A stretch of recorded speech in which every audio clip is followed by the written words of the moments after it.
I got 5 cups in. It calls for 6.5 cups.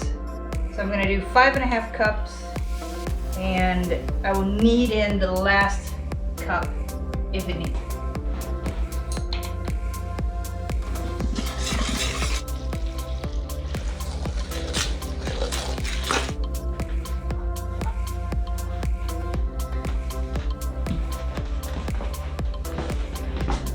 Probably should have washed it, huh? Nobody washes their apron. Welcome to the Northwoods. This is day before gathering day. I'm your Gidya Skogo, and I'm working in the kitchen today because I'm prepping for gathering tomorrow. We have some kinsmen coming tonight, and most of them will be coming tomorrow. But tomorrow we're going to have a disablot. We're going to be doing charming of the Plough. I will be doing the bloat, so I don't want to spend a whole lot of time in the kitchen tomorrow, so I'm prepping it tonight. Yeah. That's all I got. I can only get so far, babes.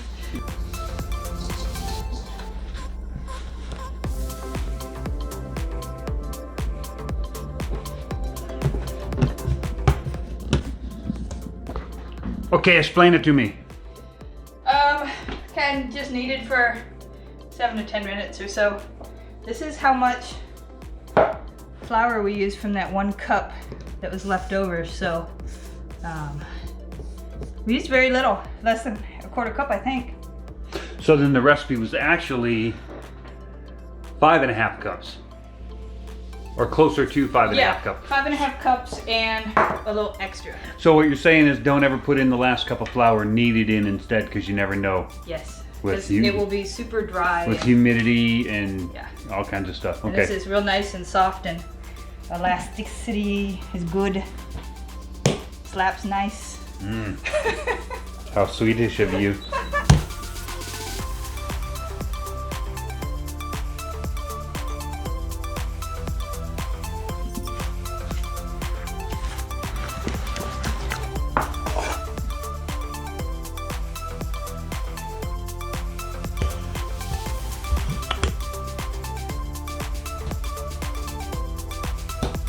Getting messy.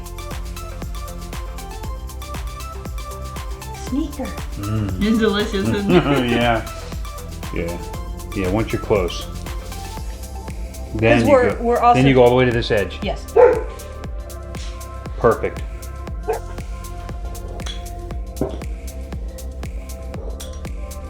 Kind of stretch them a little, and you're going to twist both ends. You can pull while you're twisting, and then I just roll them into a pinwheel shape like that, and then I tuck the bottom piece under. Cool.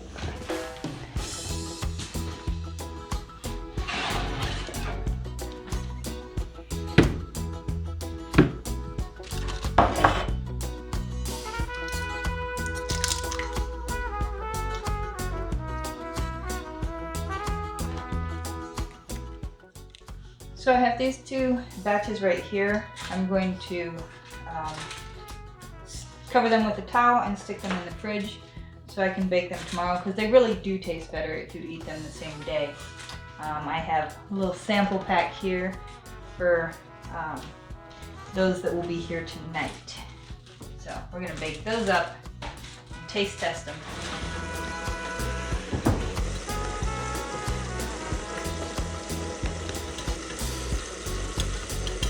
Do you hear something? Is there something outside?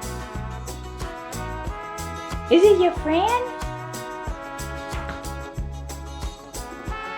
Is your friend out there?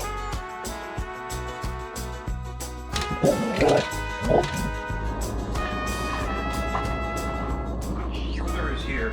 I know. He snuck in on me. I didn't know. I just noticed. I came down for it. He come back for more. Sneaky.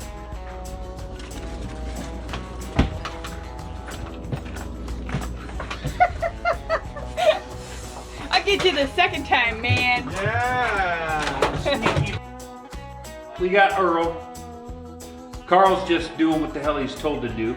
But we got Earl over here hanging out, and his old friend Maurice, the butcher, swung by. Okay, so you guys know, Maurice is the shop wight where Corey works. They kill food and make it into food.